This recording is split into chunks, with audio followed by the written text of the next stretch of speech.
Greetings, fam. My name is Brother Yash from Corella Media.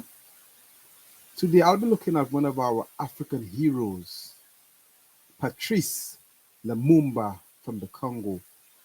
I think his story is to be known because when you're looking at what's happening in Africa today, you could see the very vision of Patrice Lumumba is happening as we speak, where Africans want to make their voice heard. So today, I am playing Patrice Lumumba life story, what happened to him, what took place, and you watch and you decide and say what you think. So let's go to Patrice Lumumba.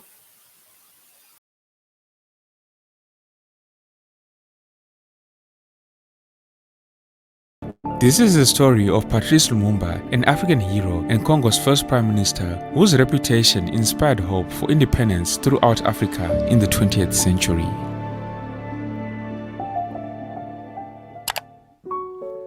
A tall, thin man with lots of charisma and great oratory powers, but a volatile temperament, Patrice Emery Lumumba was born in Kasai province in the Congo in 1925. The young boy began attending missionary schools at age 11. Most missionary schools' primary objective was to prepare Africans for manual labor, and only 1 hour per day was given to actual study, with the rest dedicated to farming and other physical work.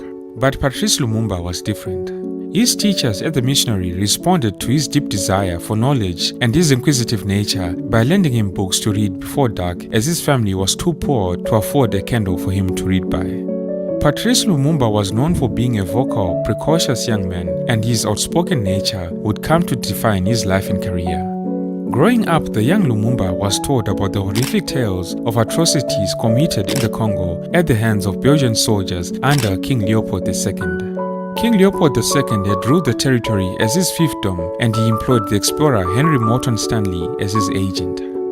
Leopold II exploited the Congo with such ruthless brutality that, following the revelations of endless mutilations and other atrocities, the Belgian parliament finally, in the year 1908, deprived him of control and turned his territory into a colony. Anyways, Patrice Lumumba left school at age 18, and it has been suggested that it was because his father could no longer afford school fees. After leaving school, he went in search of work, first to Kindu, a mining town, then to Kalima, where he worked as a nursing assistant. In 1944, Patrice Lumumba set out for Kasai's second largest city, Stanleyville, now Kisangani. In this big city, Lumumba was dazzled by the cosmopolitan and European areas, its wide boulevards, swimming pools, skyscrapers, and luxurious villas. However, the city's restaurants, theaters, and hotels were off limits to Africans who were relegated to the backseats of buses and boats and were not permitted to live within city limits. While Lumumba was unable to take advantage of many of the city's amenities, he was able to use the township library in Mongobo where he lived. Lumumba took a course to improve his French and learned several Congolese languages, including Swahili, as well as the Lingala language. In 1947, because he was fluent in Congolese languages, Patrice Lumumba got a job as a postal worker in the capital city of Leopoldville, nearly 1,000 miles down the Congo River, but he was transferred back to Stanleyville in 1950. Back in Stanleyville, Lumumba surrounded himself with Congolese intellectuals. Together, this group of intellectuals debated issues, listened to the news on the radio, and exchanged books. In the early 1950s, Lumumba began expressing himself in editorials and poems he wrote for Voice of the Congo and La Croix du Congo, two Evolue publications. The Evolue were the upper strata of the middle class, the highest level indigenous Congolese could attain in the Belgian colony. Through these writings, Patrice Lumumba became known as one of only a dozen Congolese in a country of 13 million who dared to express himself. Patrice Lumumba became an Evolue in 1954 at a time when he believed in Western values and had not yet become critical of Belgian colonialism. In 1955, when King Baldwin of Belgium and his minister for the colonies visited the Congo, Lumumba's prestige rose when he had talks with them. The king drew Patrice Lumumba aside to discuss the future of the Congo.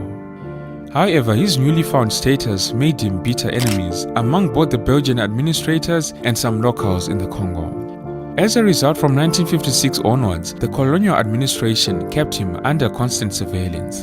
In 1956, the young Lumumba was invited by the government to visit Belgium for a study tour, but on his return to the Congo, was arrested on charges of embezzlement. This alleged embezzlement of funds had taken place when he worked in the post office. There is a general belief, however, that these charges against Patrice were trumped up. The authorities were determined to get him out of the way, and he was sentenced to 2 years in prison. Fortunately, the Minister of the Colonies reduced this sentence to 1 year. Patrice Lumumba's term in prison served only to enhance his reputation in the eyes of the nationalists. While in prison, Lumumba considered his status as an evilware and made a radical shift towards Pan-Africanism and Congolese nationalism. The notion of nationalism enabled different ethnic groups that made up the Congolese society to come together and fight against colonial economic exploitation, political repression, and cultural oppression. Upon his release, Patrice Lumumba moved to the capital, Leopoldville, where he worked as a salesman for a local brewery. Political activity. Up to today, it is still happening where where black people are still marginalized by certain pedigree just because they want to see the people rise and progress. I think everyone on the planet have a right to have and to rise to reach the optimum goal. This is how we'll have a more harmonious planet. So I think to suppress one group over next group, I think we have a lot to to be able to take on that that side and that yearningness in wanting to suppress one group over another. So let's take a listen on here, the second part of Patrice Lumumba life story. In Leopoldville at the time was beginning to stir. News of Ghana's independence in 1957 and the growing momentum in neighboring French colonies towards African rule provided a new stimulus for the people in the Congo to fight colonialism. The first organized movement came from a tribal organization called Abako. Abako was originally founded by Bakongo leaders to promote use of the Kikongo language, but the organization now began to make overt political demands. Abako's leader, Joseph Kasavubu, set his sights on reuniting the Bakongo people divided by the boundaries of the Belgian Congo, the French Congo, and Angola. Joseph Kasavubu also sought to rebuild the old Congo kingdom that had last flourished in the 16th century. Abako established a strong political base among the Bakongo living in Leopoldville and the Lower Congo region. Another party later appeared and it was called Konakat. The party was led by Moise Chombe, a shrewd politician who was the son of a wealthy businessman from Katanga. Konakat favored provincial autonomy for Katanga and worked closely with Belgian groups pursuing the same interests and also advocated continuing ties with Belgium. Patrice Lumumba chose a different path. In 1958, he joined a group of other young evaluators to launch the Congolese national movement, the MNC, to rally support on a national basis. Only Lumumba's MNC stood out as a champion of Congolese nationalism. It was the first all-Congolese political party based not on ethnicity or based on region, but for the entire country. One very important encounter for Lumumba was when, along with two companions, he was allowed to travel to Accra, Ghana in December of 1958 to attend the All-African People's Conference. At the conference, Patrice had the privilege to address the crowd gathered. As a number of other African nationalists pushing for political independence listened, Lumumba declared, "The winds of freedom currently blowing across all of Africa have not left the Congolese people indifferent. Political awareness, which until very recently was latent, is now becoming manifest and assuming outward expression, and it will assert itself even more forcefully in the months to come. We are thus assured of the support of the masses and of the success of the efforts we are undertaking." Like other delegates that were present at the conference, Patrice Lumumba returned home burning with enthusiasm for the struggle against colonial rule and determined to build the MNC into a mass political movement along the lines of Kwame Nkrumah's CPP. Patrice Lumumba was now hell-bent on fighting for Congolese independence. In January of 1959, the city of Leopoldville was torn by vicious rioting. The immediate cause of the violence was a decision by the local authorities to refuse permission for Kasavubu Sabako to hold a scheduled Sunday afternoon meeting. But further investigations by the Belgians revealed that unemployment, overcrowding, and discrimination had produced a groundswell of frustration and discontent amongst the masses. And so, to help quell the discontent, the Belgian government announced a program of political reform, starting with local government elections. The colonial government also added a vague promise about independence as being the eventual goal of Belgian policy. However, many people felt that these reforms were not enough. More radical nationalists denounced these plans as being too slow and called for a boycott of the proposed municipal and rural elections. Well, the Belgians did not take this lying down, and their repression followed. Belgian repression peaked on 30 October 1959, when the forcible dispersion of an MNC rally in Stanleyville led to the death of 30 people. Thereafter, Patrice Lumumba was imprisoned on a charge of inciting riots. Following all of this, Congo descended into chaos. There was disorder and violence in other key areas of the country, and the Belgian authorities found it difficult to suppress. Over the next few months, the Congolese felt empowered to resist. They tested the Belgian administrators, daring them to punish the colonized people. In the Lower Congo, the Bakongo refused to pay taxes and to abide by the administrative regulations. More disturbances occurred in Stanleyville, and when King Baldwin visited the city in December of 1959, the mob of demonstrators that greeted him at the airport had to be dispersed with tear gas. Pressure was increasingly piling on Belgium, and so it felt obliged to hasten the process of independence for the Congo. A conference was convened for all Congolese political parties, and they were to meet in Brussels in January of 1960. Lumumba's MNC refused to take part without him being present, and it was soon obvious to the Belgians that the conference would not succeed without Lumumba being there. And so Patrice Lumumba was released from prison and he arrived in Brussels on 26 January 1960. At the conference, only Patrice Lumumba insisted upon a single Congo, while Moise Tshombe, whose power base was the mineral-rich Katanga province, proposed an independent Congo made up of a loose federation of semi-autonomous provinces. At this conference, provincial and national elections were set for May of 1960, with Congo eventually gaining independence in June of that year. The elections themselves were a true testament of how divided the Congo was. Of the 137 seats that were up for grabs on the National Assembly, the PSA party won 13 seats, Kasavubu's Abako with 12 seats, Konakat with 8, and Lumumba's MNC with a majority of 33 seats. The rest of the seats went to over a dozen smaller parties. Lumumba tried unsuccessfully to unite with Tshombe's Konakat, as did Kasavubu. Finally, on 23 June 1960, Patrice Lumumba and Joseph Kasavubu allied to form a unified government of Congo, with Kasavubu as president and Lumumba as prime minister. On Independence Day, attended by the King of the Belgians, King Baldwin, the new Prime Minister, Lumumba, considered himself and the Congolese people as being utterly disrespected when he was not scheduled to speak at the formal ceremony handing over power on 30 June 1960. Following the patronizing speech by King Baldwin that I alluded to earlier, in which he praised Belgium's great civilizing mission in the Congo, Lumumba defied protocol and made a radical speech in reply, in which he castigated the brutality and injustice of Belgian rule in the Congo. In his independence speech, Lumumba also said, and I quote, "We are going to show the world what the black man can do when he works in freedom, and we are going to make of the Congo the center of the sun's radiance for all of Africa. We are going to keep watch over the lands of our country so that they truly profit her children." The official lunch which followed the ceremony was delayed for 2 hours, while King Baldwin and his ministers debated whether to boycott it and fly back at once to Belgium.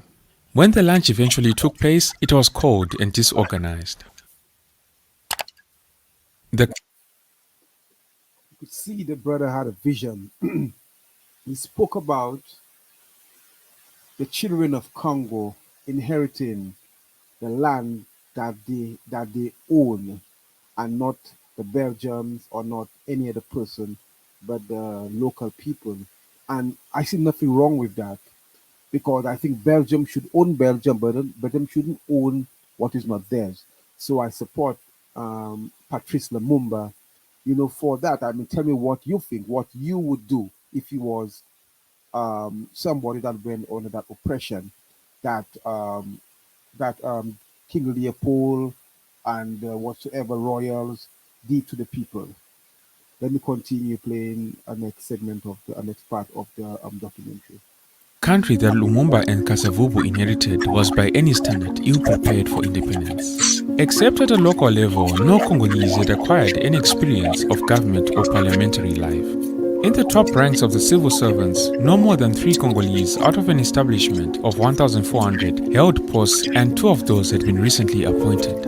Moreover, prior to the handover of government authorities, the Belgians had produced a new constitution that assigned to 6 provincial governments the same competencies as those of the central government. This arrangement was an invitation for an immediate power struggle between the provinces and the central government. And for sure, such a power struggle duly erupted within days of the country's independence. The honeymoon for Congo and for Patrice Lumumba, if he even had any, was short-lived. It was only a few days after independence before the first disaster struck. Here, among the ranks of the Force Publique, the Congo's army, resentment over low pay and lack of promotion had been simmering for months. The soldiers contrasted their own dire living conditions and bleak prospects with the sudden wealth and influence of civilian politicians, former clerks and salesmen, who were now driving around in large cars and spending money freely. The members of the Force Publique were also not happy with the slow rate of Africanization or lack thereof that was taking place in this army. While the government was run by Congolese, the army remained under the control of the same 1,100 strong Belgian officers. The command of the Force Publique, General Emile Janssens, only made this situation worse. The general was adamant that there would be no acceleration in the Africanization program. After an incident of indiscipline at an army barrack in Leopoldville on 4 June, General Janssens summoned officers and men on duty at army headquarters and lectured them on the need for absolute obedience. To make his point clear, he wrote on a blackboard the following words: "Before independence is equal to after independence." In response, the soldiers held a protest meeting in the army camp that night, demanding the dismissal of General Janssens. This ended up in a riot. Troops at another garrison were ordered to intervene, but they mutinied and went on a rampage, attacking European civilians. Congo was in crisis. Prime Minister Lumumba had to act, and he publicly accused Belgian officers of fomenting rebellion. He then dismissed General Janssens and other senior officers. In subsequent negotiations with the army, Lumumba decided that the entire officer corps should be replaced by Congolese. Prime Minister Lumumba also appointed Victor Lundula as the new army commander, and as chief of staff, Lumumba chose his trusted personal aide, one Joseph Mobutu, who had spent 7 years in the Force Publique working mainly as a clerk, rising to the rank of Sergeant Major, the highest rank open to Congolese. Amid this whole chaos, thousands of Europeans, primarily Belgians, fled, and stories of atrocities against white people surfaced in newspapers around the globe. Streaming into the little town of Kitwe in northern Rhodesia, just across the border from the Congo, come the refugees, with whatever they could bring, and often bearing marks of the trouble they had getting away.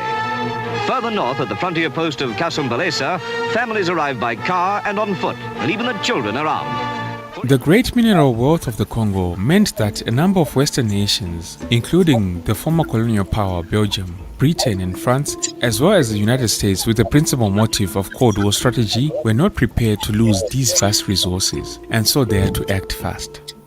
The Belgian government at first tried to persuade Lumumba to permit Belgian troops stationed in the Congo to restore order.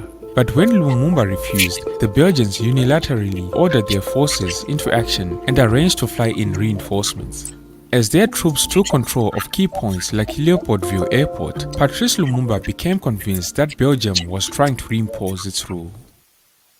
Well, on 11 June 1960, the crisis escalated even further. With the connivance of Belgium and support of Belgian mining and commercial firms, the Katanga leader Moise Tshombe grasped the opportunity of the chaos to declare Katanga an independent state. Belgian troops were used to disarm and expel Congolese army units from the province. The main purpose of this mission and arrangement was to insulate the province from the disorder and apparent militant nationalism sweeping the rest of the Congo, as well as to safeguard the Western investment there. The Belgians were also intent on using Katanga as a base from which to establish a pro-Belgian government in Leopoldville. Desperate for help, Patrice Lumumba appealed to the United Nations to help restore order and maintain the integrity of the Congo by preventing Katanga's cessation. The United Nations also faced a formidable task, and although it acted swiftly, it was unable to prevent the immediate cessation of Katanga. In an increasingly volatile mood, Patrice Lumumba demanded that the United Nations force be used to expel the Belgian troops. Lumumba issued an ultimatum threatening that if the United Nations did not remove all Belgian troops from the Congo by midnight on 19 July, then he would invite the Soviet Union to intervene. Now, you have to understand that this was at a time when the Cold War rivalry was at one of its peaks. And so Lumumba's threats infuriated the United States and pitched the Congo into the middle of a Cold War confrontation.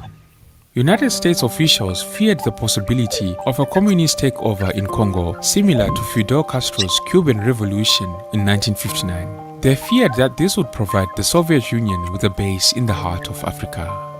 Lumumba's nationalism was seen by the West as a threat to its strategic interests in the region, not least because of the country's enormous mineral wealth encompassing as it did copper, diamonds, rubber, uranium and cobalt.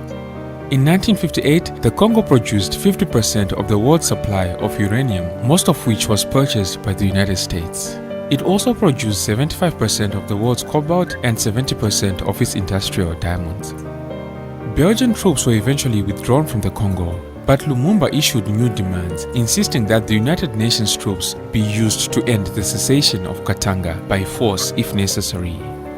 When United Nations officials made clear to him that their mandate did not include interfering in the Congo's internal conflicts and that they wanted a negotiated settlement in Katanga, Lumumba reacted in fury, accusing the United Nations of collaboration with Belgium. Key UN officials came to share the United States and the Belgian view that Lumumba was too erratic and irrational to be trusted.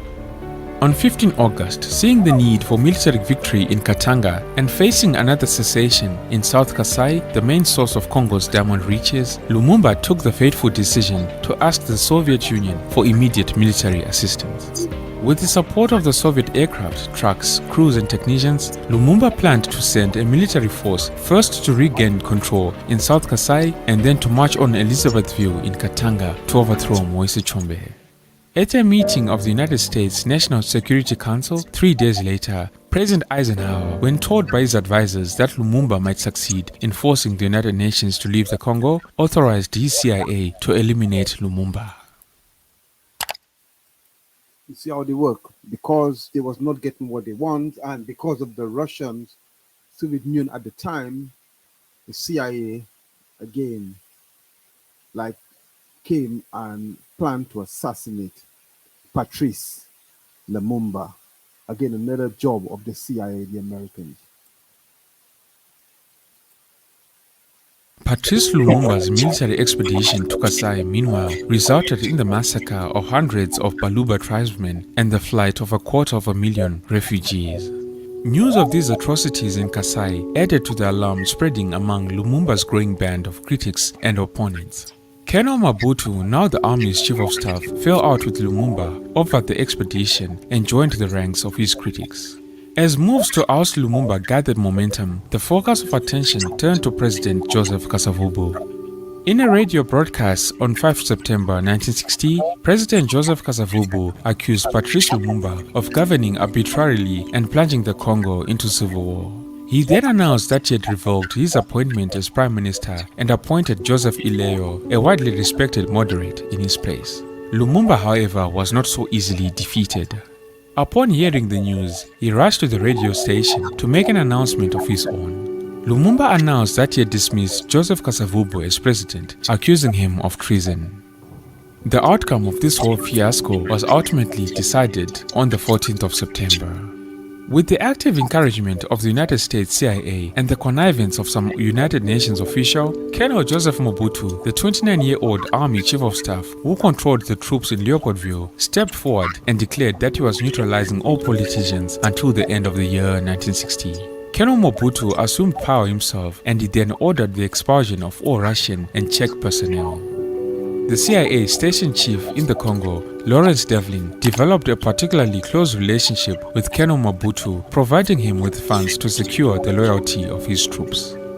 Now, in order to deal with issues of legitimacy in the eyes of the international community, Keno Mobutu formed an interim government, retaining Joseph Kasavubu as president, but excluding all of Lumumba's supporters. Meanwhile, in October of 1960, Patrice Lumumba was placed under house arrest in Leopoldville. Lumumba continued to live at the Prime Minister's residence, a mansion situated on a bluff overlooking the Congo River, guarded by an inner ring of United Nations troops in the garden to prevent his arrest. Lumumba's house was also surrounded by an outer ring of Mobutu soldiers on the perimeter to prevent his escape. The CIA, meanwhile, fearing that Lumumba might return to power, continued working on his assassination schemes.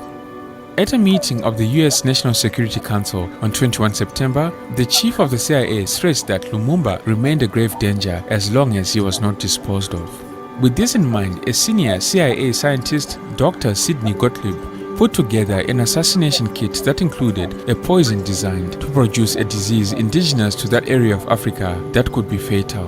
But this poison reached its expiry date before Lawrence Devlin had worked out a scheme to infiltrate Lumumba's residence. The Belgians were also working on their own assassination schemes. So it will work. Boy, they're not easy at all. My goodness. Belgium doing the poison to poison the man. So is the CIA in America. It's crazy. United Nations officials in Leopoldville, well aware of how perilous and precarious Lumumba's position was, continued to warn him that they would only be able to provide him with protection if he remained in his residence. Now, when the United Nations General Assembly, under intensive American pressure, voted to recognize Kasavubu and Mobutu as the legitimate occupiers of the Congolese seat in the UN General Assembly, Patrice Lumumba knew that his time was running out, and so he tried to make a plan. On 25 November 1960, during a heavy tropical downpour, hidden in the back of a car, Patrice Lumumba secretly left the safety of his residence and set out to drum up support in the rest of the country on his way to his personal power base in Stanleyville. The United Nations force, which was not allowed to interfere in internal Congolese politics, was ordered neither to assist nor to interfere with Lumumba's progress or with the movements of his pursuers. Lumumba's decision to leave his residence turned out to be a fatal one. Keno Mobutu's soldiers caught up with him at Mweka in the vast territory of Kasai. Patrice Lumumba comes back to Leopoldville a prisoner. The former Congo premier, who was captured when he fled inland, no longer wears the tuft of whiskers on his chin that helped to identify him. His arrest provoked several clashes between Lumumba followers and Congolese army troops. Patrice Lumumba was imprisoned in the military camp at Thysville, halfway between Leopoldville and the Atlantic. Even in captivity, Lumumba's undoubted charisma made Joseph Kasavubu and Keno Mobutu, and perhaps also the United States and Belgium, very worried. They were concerned that the soldiers in Thysville were sympathetic to him. While the United Nations Secretary General and his representatives demanded Lumumba's release, Joseph Kasavubu and Colonel Mobutu, with the help of their Belgian mentors, searched for a way to get rid of him for good. They came up with an essentially simple plan to hand him over to the Luba people of Kasai. The Luba wanted revenge for Lumumba's forces' disastrous foray into Kasai, which resulted in the deaths of many Luba people. The idea was to land Lumumba at Bakwanga in Kasai and let the Luba people do the rest. But at the last minute, the plotters found that the United Nations troops were in charge of the Bakwanga airfield.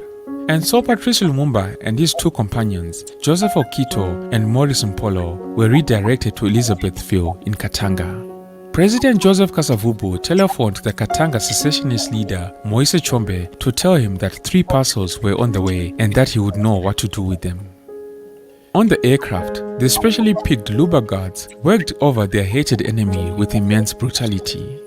After landing at Elizabethville, the plane was directed to a remote corner of the airfield. At an isolated house in the bush, Katanga ministers and some Belgians subjected what was left of Lumumba to further beatings. The 3 men were then driven to a remote area, executed and buried in shallow graves. The next day, the bodies were exhumed, cut up and dissolved in sulfuric acid.